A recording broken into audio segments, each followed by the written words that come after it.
और आप है मेरे YouTube channel grow with biology में। आप जैसे थंबनेल को देख के समझ ही चुके होंगे कि आज हम MCQ क्वेश्चंस करने वाले हैं। टॉपिक रहेगा इलेक्ट्रोफोरेसिस। तो चलिए बढ़ते हैं। तो पहला क्वेश्चन जो है वो है electrophoresis is based on movement of. Electrophoresis किस चीज के मूवमेंट पे आधारित होता है? पहला है न्यूट्रल मॉलिक्यूल, दूसरा है चार्ज्ड मॉलिक्यूल, तीसरा है लिपिड और चौथा है प्रोटीन्स ओनली। तो आपका आंसर आएगा चार्ज्ड मॉलिक्यूल्स। सेकेंड क्वेश्चन है डीएनए मूव्स टूवर्ड्स विच इलेक्ट्रोड। डीएनए कौन से इलेक्ट्रोड के तरफ मूव करता है या बढ़ता है? पहला है एनोड, दूसरा है कैथोड, सी है बोथ और डी है नन। तो इसमें से अगर आप ऑप्शन देखें तो सबसे पहले नन और बोथ तो हट जाएगा, क्योंकि डीएनए पे पॉजिटिव नेगेटिव दोनों चार्ज नहीं हो सकता।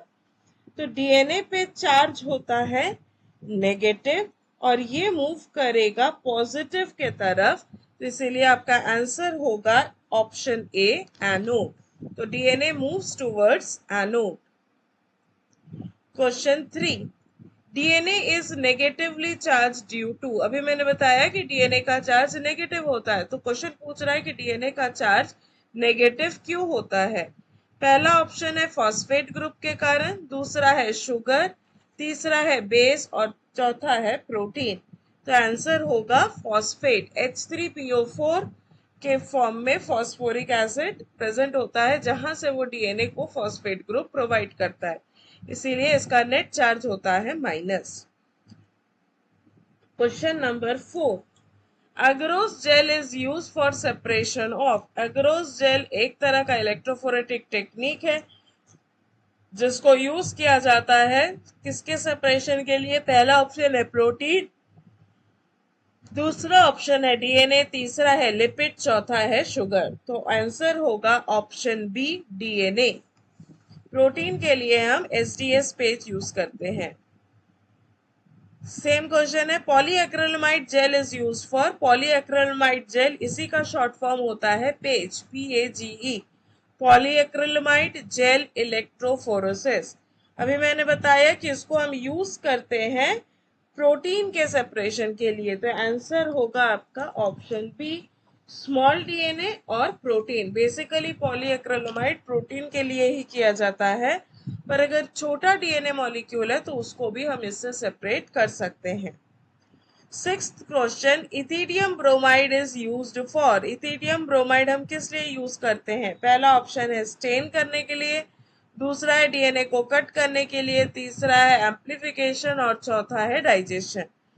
अब अगर आपने रिकॉम्बिनेंट टेक्नोलॉजीज पढ़ा है तो आपको पता है कि डाइजेशन होता है रिस्ट्रिक्शन एंडोन्यूक्लियस से, एम्प्लीफिकेशन होता है पीसीआर के अंदर, कटिंग डीएनए का काम होता है रिस्ट्रिक्शन एंडोन्यूक्लियस और स्टेनिंग डीएनए का काम है इथिडियम ब्रोमाइड। इथिडियम ब्रोमाइड एक इंटरकैलेटिंग एजेंट है जो डीएनए के हाइड्रोजन बॉन्ड के बीच में घुस जाता है और उससे वहां पे स्टेन या फ्लोरोसेंट डाइज जैसा स्टेन आपको ऑब्जर्व करने मिलता है। आपने अगर इथिडियम ब्रोमाइड यूज किया है जेल में तो आपको उसे ट्रांस इल्यूमिनेटर के अंदर में देखना होगा। Question 7, DNA bands are visualised under. कहाँ पे हम डीएनए बैंड्स विजुअलाइज कर सकते हैं? डीएनए बैंड्स अगर हमने कोई फ्लोरोसेंट डाई यूज किया है जैसे कि इथिडियम ब्रोमाइड, तो उस केस में आप उसको विजुअलाइज कर सकते हैं अंडर, मैंने बताया, ट्रांस इल्यूमिनेटर। तो ट्रांस इल्यूमिनेटर में जलता है यूवी लाइट और उसमें आप उसको देख सकते हैं। तो आंसर होगा ऑप्शन ए, UV light. Question 8, smaller DNA fragments move. अगर स्मॉलर डीएनए फ्रैगमेंट है मतलब उसका लेंथ ऑफ डीएनए कम है, और डीएनए का लेंथ अगर कम है तो वो फास्ट मूव करेगा। तो ऑप्शन होगा option A. Electrophoresis buffer maintains. Buffer जब हम डालते हैं इलेक्ट्रोफोरेसिस में, आपको पता होगा कि जब हम जेल बनाते हैं तो वो भी बफर में डिसॉल्व होता है, और जेल कास्ट करने के बाद, वेल्स बनाने के बाद हम उस पूरे जेल को कवर कर देते हैं बफर से, ताकि इलेक्ट्रिसिटी कनेक्टिविटी मेंटेन रहे। तो ये बफर का काम क्या है? बफर का काम होता है पीएच को मेंटेन करना। बफर में पॉजिटिव और नेगेटिव आयन रिलीज होता है, तो वो आपके चैम्बर के अंदर में पीएच बैलेंस को मेंटेन करने में हेल्प करता है। नेक्स्ट आते हैं question number 10। TAE buffer stands for. तो TAE का फुल फॉर्म है ट्रिस एसिटिक एसिड या एसिटेट EDTA। आपका ऑप्शन रहेगा option A. 11th question, gel electrophoresis separates molecules based on. कौन से बेसिस पे सेपरेशन करता है? Size and charge, colour, taste, shape only. तो कलर, टेस्ट, शेप ओनली तो ऑप्शन हो ही नहीं सकता, तो आंसर होगा आपका साइज एंड चार्ज।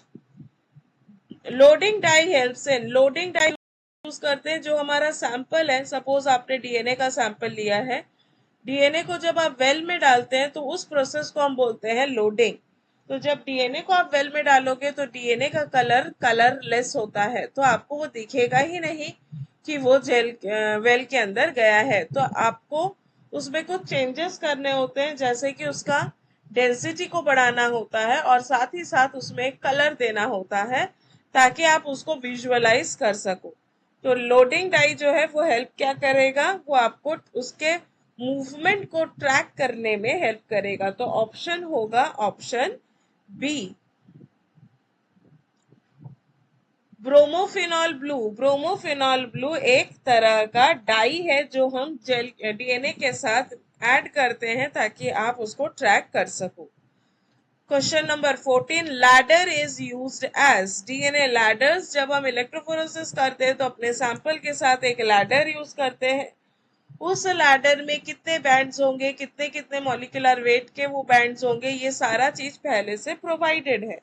तो डीएनए लैडर क्या है? ये एक स्टैंडर्ड मार्कर है जो आपको एज अ रेफरेंस यूज करना है आपके एक्सपेरिमेंटल सेटअप के साथ। Question number 15, voltage increase cause. अगर आपने वोल्टेज बढ़ा दिया है, आप जब पावर पैक यूज करते हो इलेक्ट्रोफोरेसिस में, उसमें वोल्टेज सेटअप का पॉइंट रहता है। तो अगर आप वोल्टेज बढ़ा देते हो तो मूवमेंट जो होगा वो जल्दी जल्दी हो जाएगा। तो movement voltage increases faster migration. Point number 16, over heating lead to. अगर ओवर हीट हो जाए, गर्म होने लगेगा, तो इसमें हम ना डीएनए सिंथेसिस कर रहे हैं, ना रेप्लिकेशन कर रहे हैं, ना नन कर रहे हैं। तो हम इसमें क्या कर रहे हैं? जेल इलेक्ट्रोफोरेसिस कर रहे हैं। तो अगर गर्म ज्यादा कर दोगे तो जेल जो है वो धीरे धीरे मेल्ट होना चालू कर देगा और आपका जो चैम्बर है उसके चारों तरफ से छूटने लगेगा।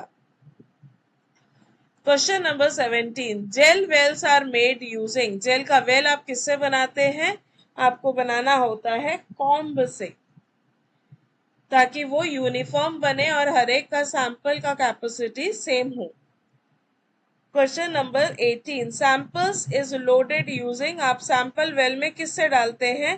तो आपको यूज करना पड़ेगा pipette. Question number 19, SDS page is use for protein separation. तो ऑप्शन होगा B. SDS provide. SDS page में जो हम एसडीएस की बात कर रहे हैं, इसका फुल फॉर्म है सोडियम डोडिसाइल सल्फेट। इसका काम क्या है? इसका काम है कि आपने जो सैंपल लिया है, मोस्टली हम प्रोटीन एज अ सैंपल लेते हैं, उस प्रोटीन को वो नेगेटिव चार्ज प्रोवाइड करने में हेल्प करता है। तो ये है हमारे कुछ इजी लेवल ऑफ इलेक्ट्रोफोरेसिस, पर ये बेसिक क्वेश्चंस है जो आपको पता होना ही चाहिए जब आप इलेक्ट्रोफोरेसिस पढ़ते हैं। तो नेक्स्ट वीडियो में हम इससे थोड़ा सा एडवांस में जाएंगे जो कि इलेक्ट्रोफोरेसिस के ही क्वेश्चंस होंगे। अभी तक वीडियो में बने रहने के लिए बहुत बहुत धन्यवाद। इन क्वेश्चंस को आप नोट कर लीजिए ताकि आप रिवीजन के वक्त आप इसको इजीली रिवाइज कर सके। Thank you and happy studying.